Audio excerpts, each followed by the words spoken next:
Let's go back to the debate. Weakness.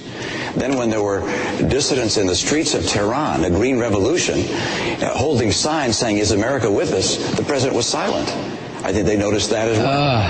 And I think that when the president said he was going to create daylight between ourselves and Israel, that they noticed that as well.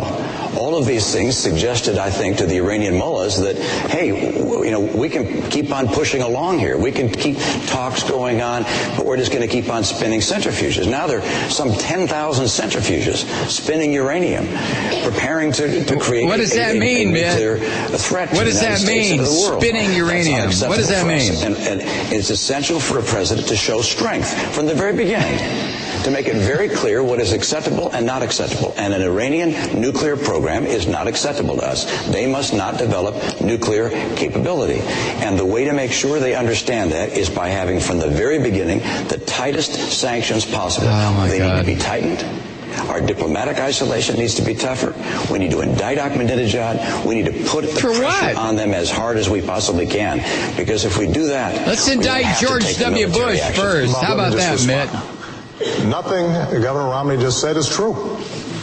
Starting with this notion of me apologizing. This has been probably the biggest whopper that's been told during the course of this campaign. And every fact checker and every reporter who's looked at it, Governor has said this is not true.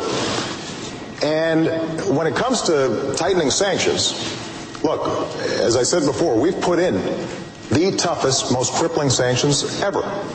And the fact is, while we were coordinating an international coalition to make sure these sanctions were effective, you were still invested in a Chinese state oil company that was doing business with the Iranian oil sector. Of course. So I'll let the American people decide, judge, who's going to be more effective and more credible when it comes to imposing crippling sanctions.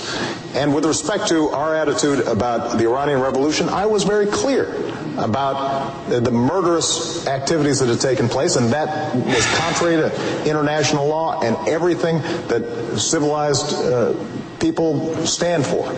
And so the strength that we have shown in Iran is shown by the fact that we've been able to mobilize the world.